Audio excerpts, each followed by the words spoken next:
is someone that I respect his work a lot. He's into data mining, and I am so impressed with what they can see the future by analyzing the behavior of people through their data usage. For example, banks, if they understand what he does, they will not give a loan to someone that battery in their cell phones dies every 2 or 3 hours, because they are high risk. That's what the data mining says. They have analyzed the behaviors and they can predict the future. So the next moderator will bring us insight into different financial scenarios that we can use to our advantage. Please help me welcome Mr. Harry Dent.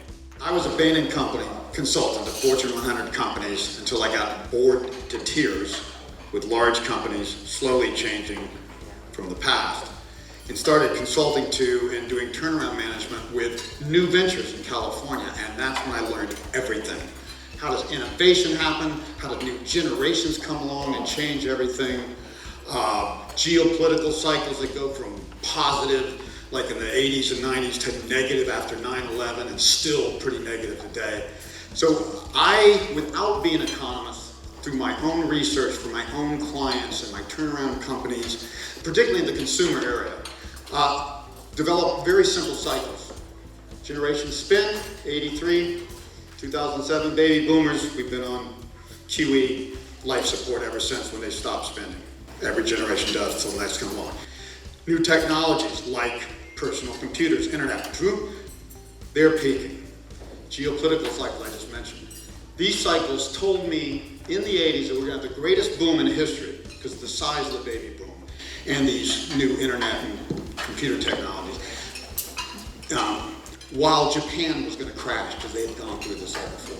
These same cycles say now we are slowing, but this stimulus is creating a bubble, and that's exactly on the 90-year, every other technology cycle. You get that 1929 before, greatest bubble in history then. Before that, 1837 to 39, 2 big crashes that follow those, and that's where we see now. So my research is extremely bullish long-term because of demographics now around the world in emerging countries, but it is very cautious for the next few years. My 3 key indicators, extremely simple. For example, 46-year lag on the birth index for the consumer spending cycle. That simple. All point down the next 2 to 3 years, and then it gets really good again. So that's where I'm coming from. This panel, private equity investors, got everything from venture capital to hedge funds, distressed investing, and we have a full-time homegrown Puerto Rican who is doing direct lending. So all these areas are covered. And so I just want to start this out, say, with Hank Holland. Okay, Hank Holland, Pegasus Management, Capital Group. He does venture capital investing, 26 years in San Francisco. I was 22, working with ventures on a smaller level. And this is tough stuff. The failure rate in venture capital is way higher than anybody thinks, and you got to know what you're doing. After investing in new ventures, consumer ventures like yours, for years, I decided to leave it to people like you. So, Hank, what insights do you have? You're doing this from Puerto Rico, primarily in the U.S. and globally. What insights do you see in opportunities and in doing business in Puerto Rico? Thanks. So first, it's great to be here. I moved here September of last year. First learned of the incentives in Puerto Rico in May of last year. I decided to leave California. My first impression as a new person on this island, I absolutely love it. I think one of the benefits of being new and naive, if you will, is its human tendency that we all anchor in our recent history. And obviously this island's had a fair amount of turmoil the last 10 years. And you see that when you meet with people who have been here. You see understandable pessimism and challenges in what's next.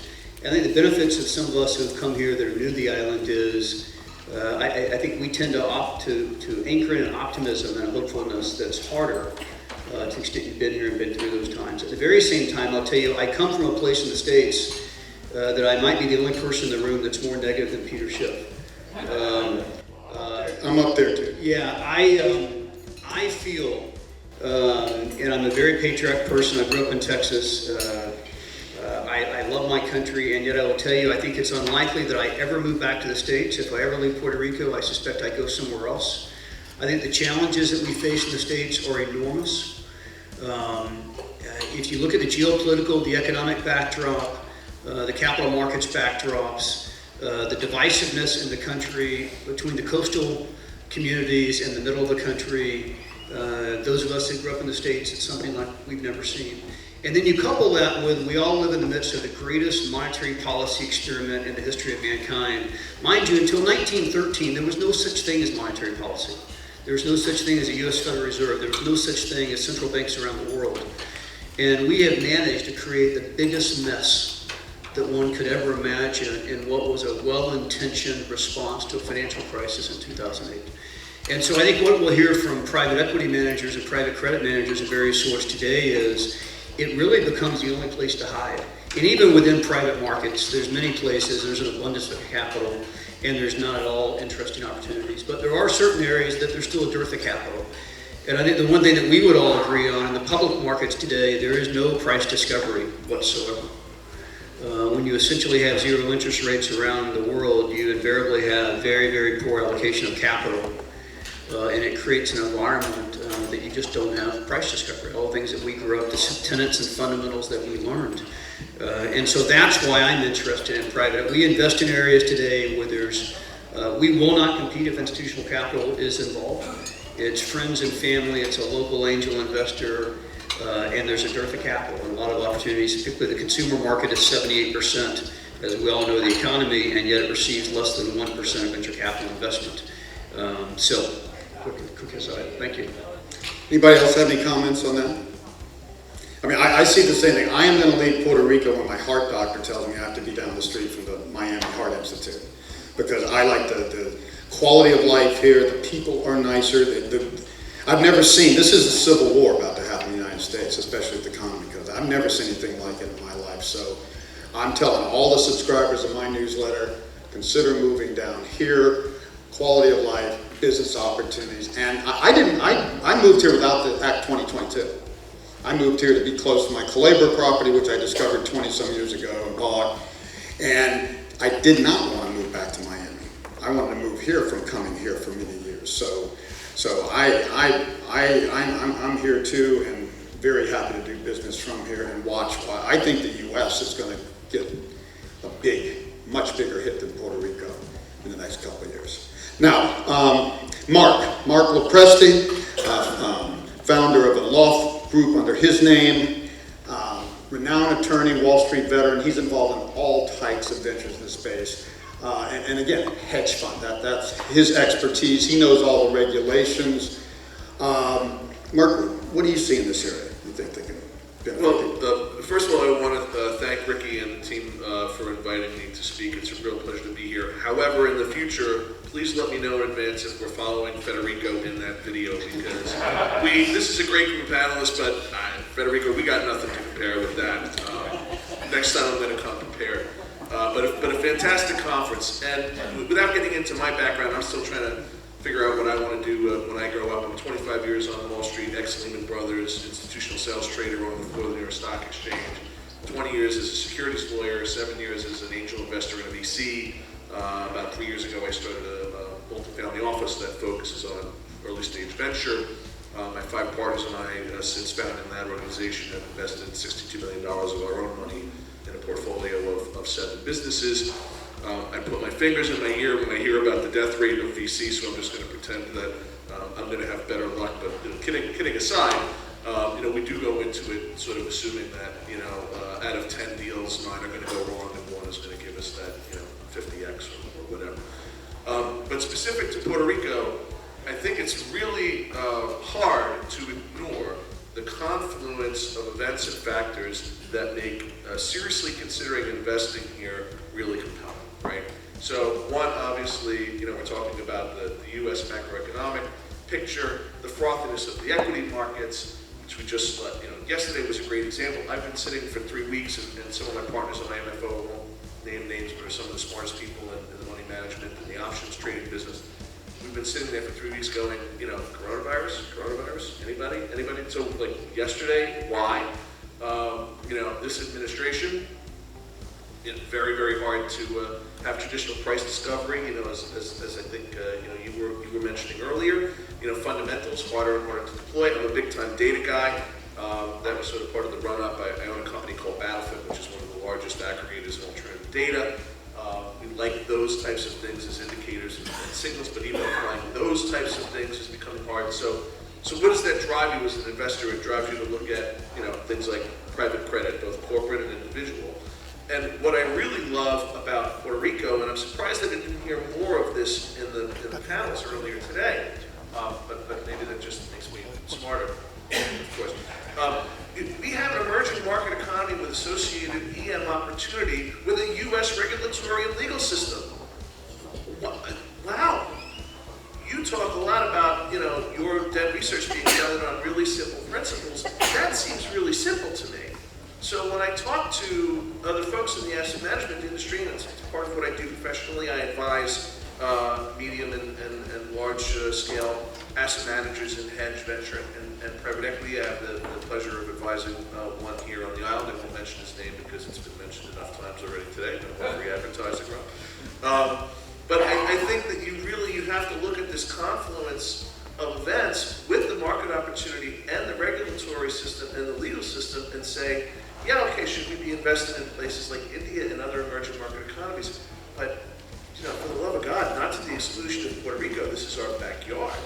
And it is, you know, remarkable what's possible here. So I'm really excited. I have not made the move, although, you know, the more time I spend down here, it's becoming harder and harder to deny that it's a compelling option. I live in New York, so with very little exception, I basically pay the maximum on all possible levels. I'm a cap gains guy, so that's also attractive to move down here. But very excited about the opportunity set here, and happy to go into more detail, you know, as we go through the panel.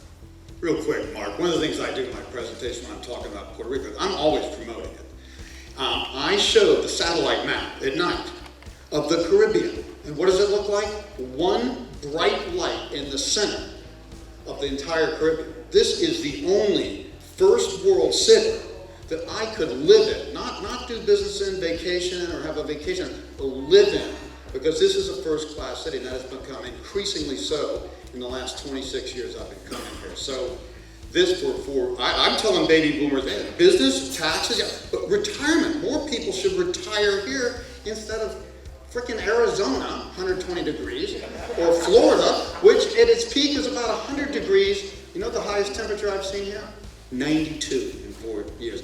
I was in Culebra on the lowest temperature of all time at sea level, 60 degrees Fahrenheit.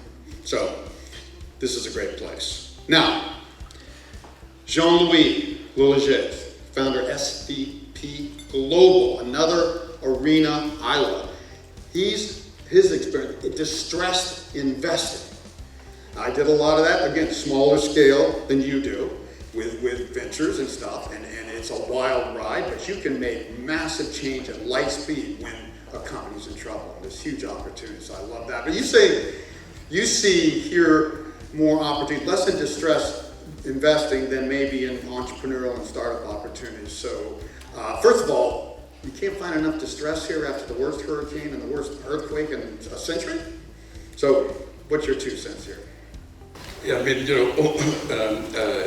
the primary distressed opportunity in Puerto Rico was the bonds, and we couldn't figure out the liabilities. It was kind of a crapshoot investment in our view without kind of knowing.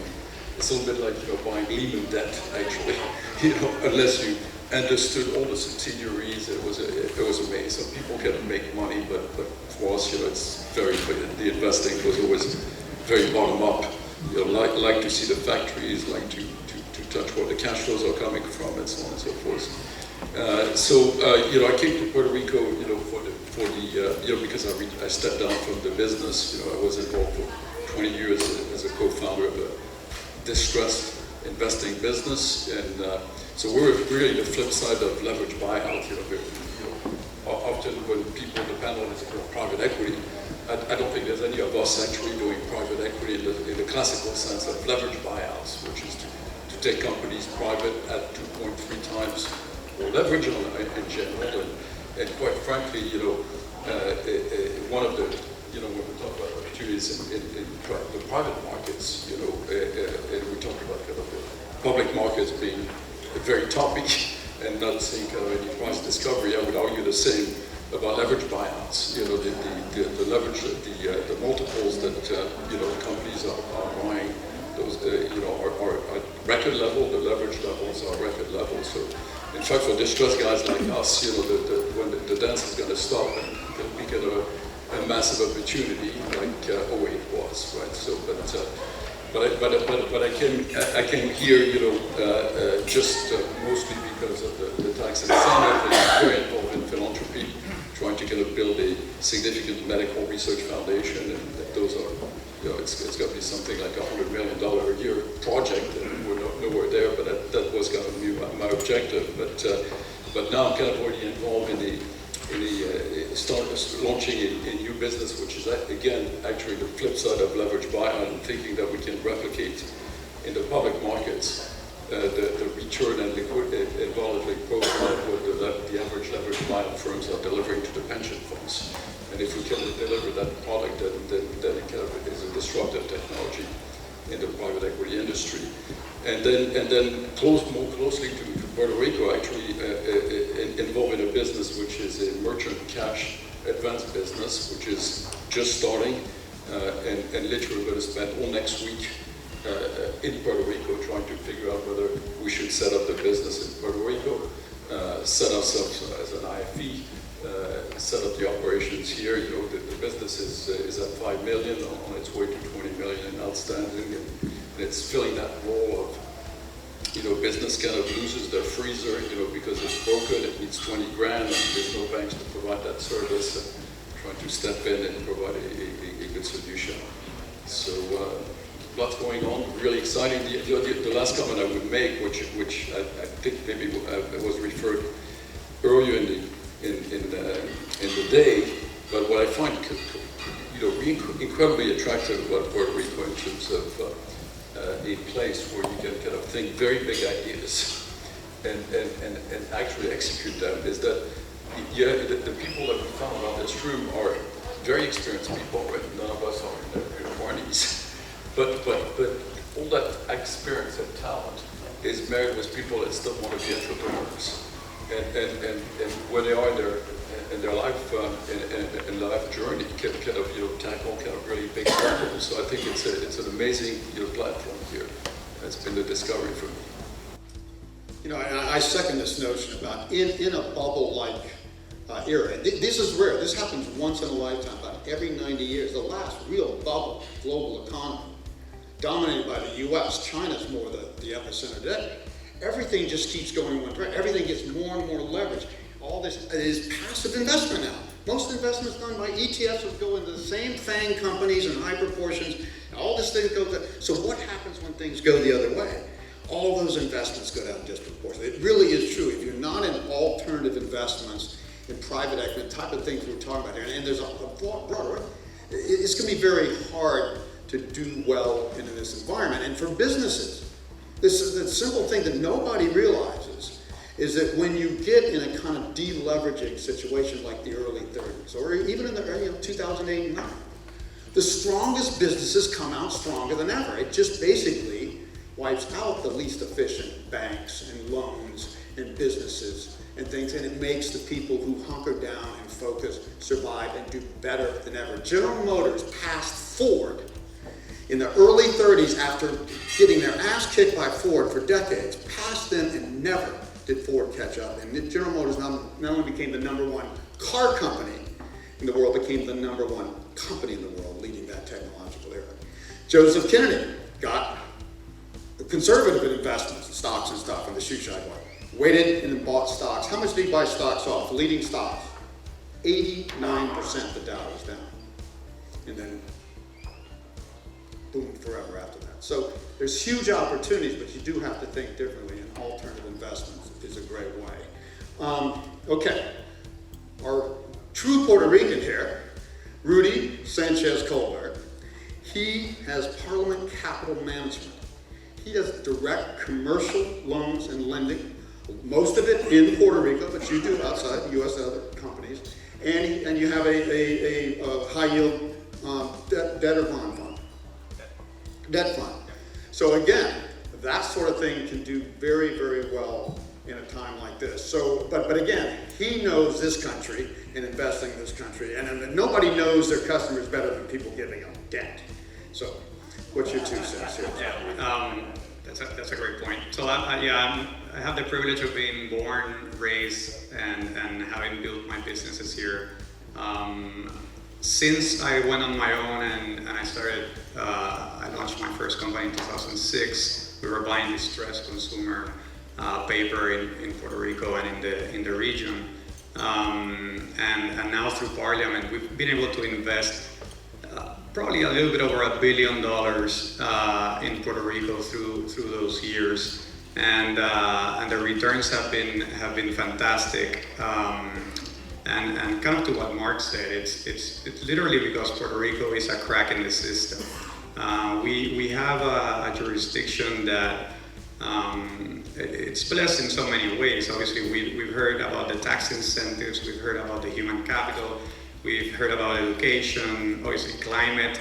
Who doesn't, except for today, it's kind of crappy, but who doesn't like we're living in a tropical island, and then obviously the culture and the arts. But even though we have all those things going for us, not many people understand what Puerto Rico really is about, and that's where the opportunity lies, and where we've been able to get outsized returns with actually a very attractive risk profile. Just to give you, and maybe I can talk about this later, but to give you a couple of facts, like Friedel mentioned earlier during lunch, Puerto Rico is anywhere, depends on what number you use, between $70 billion and $100 billion economy. That puts us probably larger than about 19 or 20 states of the continental US in terms of size of the economy, and it puts us between 8th or 9th space in Latin America of 40 countries. So definitely not a small economy. That is great for investors that are looking for opportunities in niche markets, but Puerto Rico is really a niche market with size and scale. So I think, and I'm happy to elaborate a little bit more on that later, I think as you look to Puerto Rico in terms of relocation or establishing a business to work from Puerto Rico and take advantage of the tax incentives, you have to also look inward at the opportunities that there are for investing in Puerto Rico, because the returns are there, the collateral is there, the incentives are there, the people are there. I mean, there's really no reason why not to invest here. Yeah, because I am a huge promoter of Puerto Rico, but I have one problem with Puerto Rico, and it's really nobody's fault. People leave here. The curse of Puerto Rico is because of the close association with the U.S., because Puerto Ricans are U.S. citizens, they can freely move to the U.S. U.S. is a much larger market, much wider job opportunities, higher pay, all this sort of stuff. Since World War II, it's been a one-way street, young people leaving this country. And it's not like Mexico, it's the best people leaving more often than not. Now, what happens next? Now, I was startled when I saw 2 things doing my normal research on every country like I do. Guess who's moving out the fastest now? Puerto Rico. Retirement age people. Why are they moving to the U.S. when it only costs them more to live there on their pension or retirement fund? Why? Who's there? Their grandkids. Screw the kids, they never loved you. Okay, never. The grandkids are in Orlando, or New Jersey, New York, or Boston. They're moving. So I specialize in demographic trends. You have a stronger younger group than we have in the U.S. You have a stronger middle class than we have in the U.S., but as I said earlier, a weaker lower class. But the demographic trends looking out the next 20, 30 years are not good. They're worse than Japan's because of this. So Puerto Rico does need to communicate better. This is a great place to vacation. Well, that's the chart, 2.8 days here. People come here, get drunk in Old San Juan, and jump on a cruise ship, right? And then boom, they're gone. In Calabria, people come over to there for a day trip and don't spend any money on the island.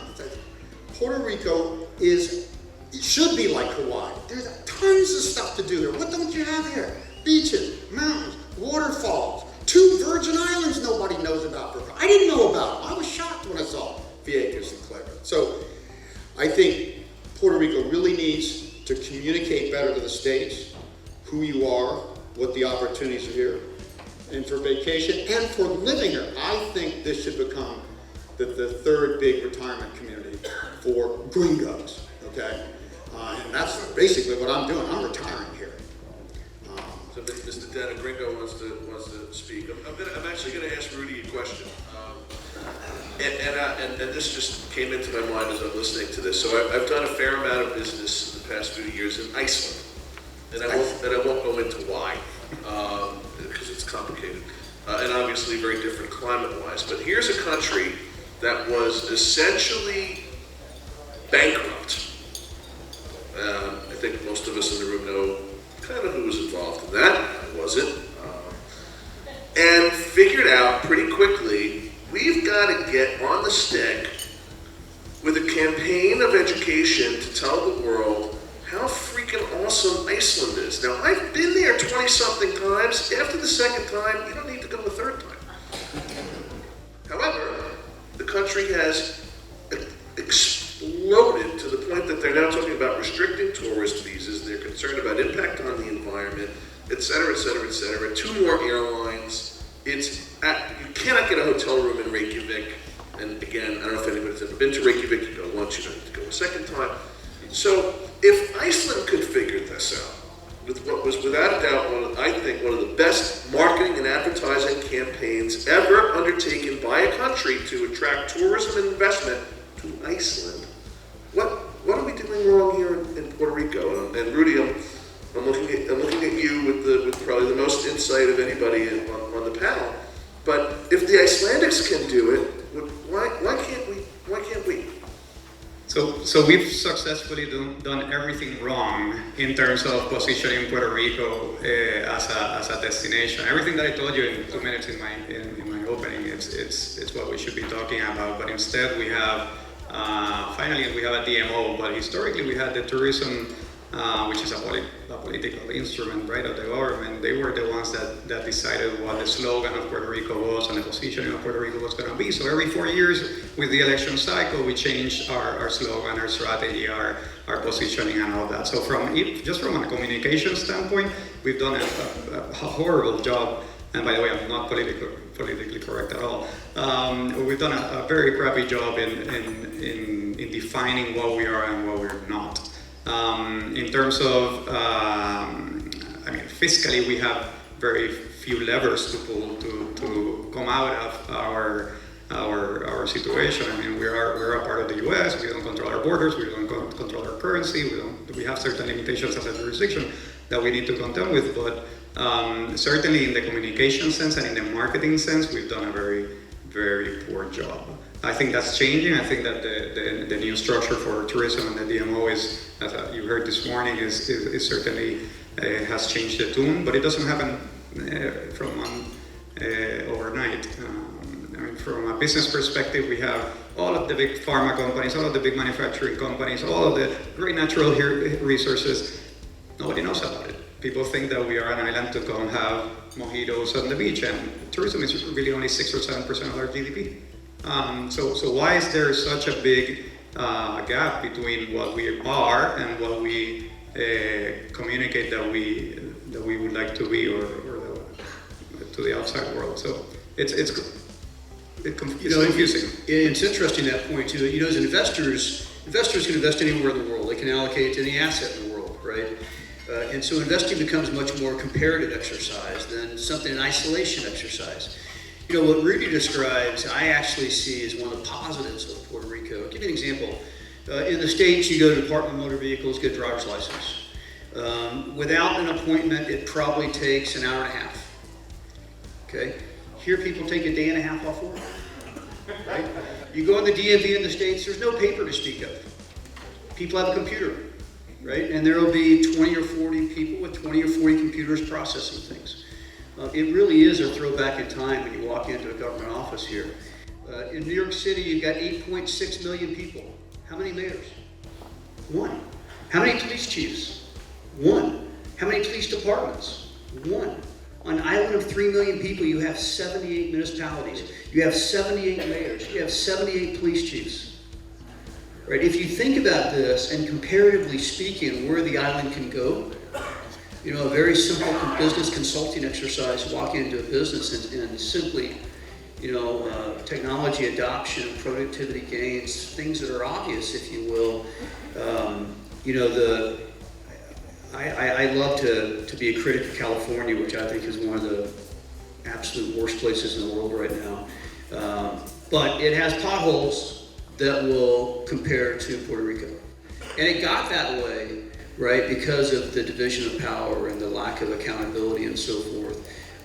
And at some point, and I'm not privy to the government politics here, the nature, I am very surprised when I came here to learn that you have a two-party system with a single platform issue that I actually think is totally irrelevant to the future of this island, right? Which to me was odd as an outsider coming in to understand that that's the framework of the entire political system, if you will.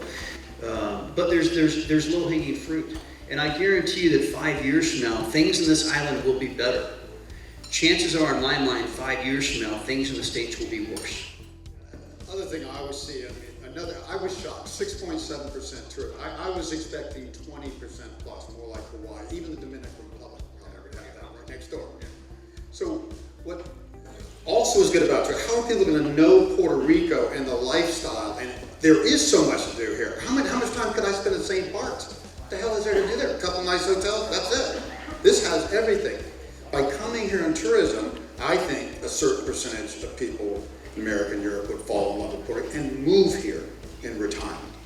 And I really think that that's something that Puerto Rico could be. So, you know, I've been contacted by a few people that I'm just starting to talk with who are trying to come up with a better campaign for communicating Puerto Rico to the States about tourism and opportunity, that sort of stuff. So I'm hoping that, but I agree with you.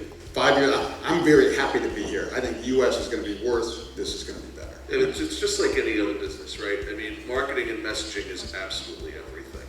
And if I was in charge, or one of the 78 people in charge, and had a say in this, I'd be spending a shitload, and that's a Wall Street technical measure of economics, of money on getting that marketing campaign right.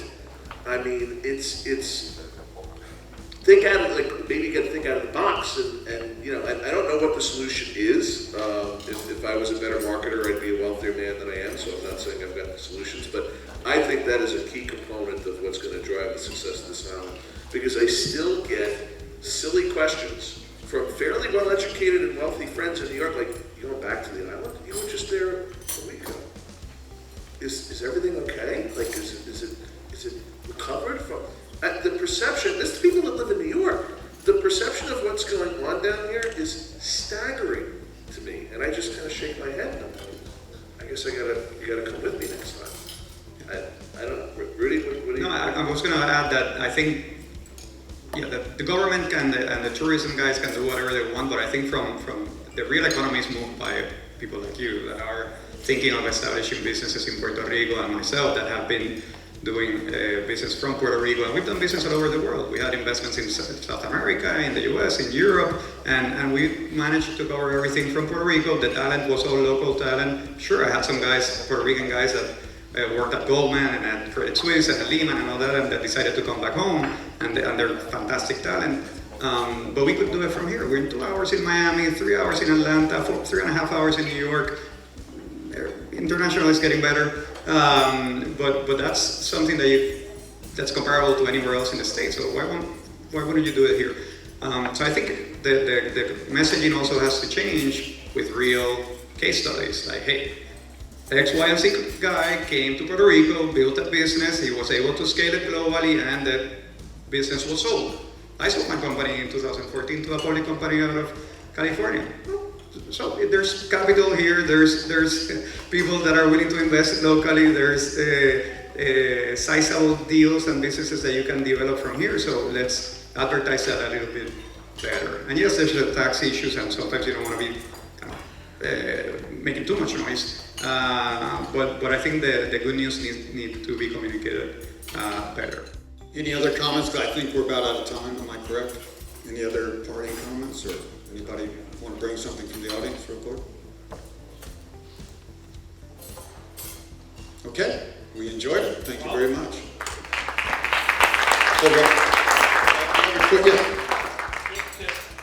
We've talked about, all the great things about Puerto Rico. You talked about the one thing that you saw as a problem with Puerto Rico. I'd like to hear real quickly, canvassing, including Mark, who's kind of like, on the island, off the island, doing some work with me. What is a problem with Puerto Rico that we need to change in order to facilitate being more successful on this island? So, for example, you shouldn't take 4 months to get electricity because you got to have the fire guy approve it and some of the things like that. I'll start. I'll tell you, the people that I've met here, and I think about where I live, the community that I live, and the people I come into contact with on a daily basis, the workers are amazing. And the eagerness to please, the eagerness to take pride in your work, I think is amazing compared to the States. What I see is the most significant obstacle to businesses being successful on this island is the government and the bureaucratic processes that are 25 years behind. The good news is they've been fixed all over the world, and they'll be fixed here. I don't know enough about the system, how they'll be fixed, but they will. But in my mind, that's the biggest obstacle, is to get out of the way of the people and let productivity take hold. So I was part of a team from Puerto Rico that went to MIT for a few years and studied entrepreneurship and entrepreneurship development on the island. And we did a 3-year study and came up with 2 things. One was government and bureaucracy. It's just as Hank was saying. I mean, it's ridiculous the way we do things here, the amount of time that it takes permitting. Not because they're really doing anything, it just takes time, right? And you don't get any benefit from it taking longer. So that's one. The other thing was mindset, and I think Friedel mentioned this earlier. We are an island. We've been an island since the beginning of time, and we think like islanders for the most part. We do have an insular mentality. We do not feel that we are, historically, that is changing significantly now, but historically we haven't felt that we are connected to the world. As the world has become a global economy and a global place to do business, we need to adapt, and now the connections are starting. There's definitely much more conversations going on between Puerto Rico investors and Puerto Rico residents with outside investors and people elsewhere in the world. So hopefully that we're in the turning point of that. But those 2 things need to continue improving. Bureaucracy, and just feel that we are a $100 billion economy, one of the largest economies in the region, and that we are able to do big things like Friedel mentioned. Yeah, I mean, I don't have experience yet in terms of setting up a business in Puerto Rico. Next week is going to be quite instructive as we're going to kind of try to find our way around potentially kind of put a framework to kind of establish a business. But the primary thing, in terms of my experience, with doing business is echoing what you just said earlier, which is it's pretty mind-boggling that it's part of the U.S. and unlike any other state, educated people have no idea what's going on in Puerto Rico, and it's crazy. I'm back and forth in New York, and the myth about what's going on in this island is beyond belief. So that's kind of holds back things. I mean, literally, I was, in the wake of the earthquakes. I was on the phone, and people were kind of just assuming the island was collapsing, right? And people cancel their business trip, and it's and the media, in the U.S. seems to be kind of only emphasizing, an image of Puerto Rico, which is I don't understand quite frankly, but that is a problem, to doing business. Unfortunately, it's that kind of sensationalism that sells newspapers and ad time on networks. So Rob, I don't want to beleaguer the point on the image and the marketing. I think that's one of the biggest, without a doubt, one of the biggest challenges for the island. Unquestionably, some of the government, antiquated government systems. But if you're engaging in businesses that rely more on the federal level, like in asset management and things of that nature, you can kind of hover above and deploy capital happen to sort of help the local issues. And I think that it's a problem that, or there are problems that will ultimately solve themselves. You know, we are, to Rudy's point, you know, notwithstanding sort of traditional isolationist mentality or sentiment here, we are in a global economy. That's not going in the other direction. That's going to continue. We are becoming one global economy and one world.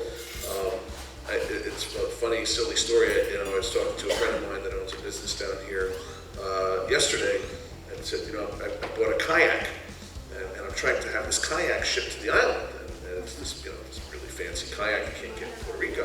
And I said, well, what's, you know, your assistant's been working for 2 days to try to figure out, you know, how to get this kayak shipped here. What's the problem? And he says, well, the kayak company told me they don't ship internationally. It's a true story, right? True story. And we're on the U.S. Postal Service. Yeah, right. Well, that's the other thing. So it really is about education. And yes, you know, if there's natural disasters here and hurricanes and things like that, you might want to ask people in New Orleans about, you know, some stuff that happened. It happens all over the world. This is not a country that is, or a place that is doomed, you know, to have, you know, an outsized number of natural disasters and things like that. So it's really about education, I think. I mean, even at the TSA, you know, I show my driver's license, and you know, one every 4 times, like, you know, they go check it and say, do you have something else? Do you have a passport? Why?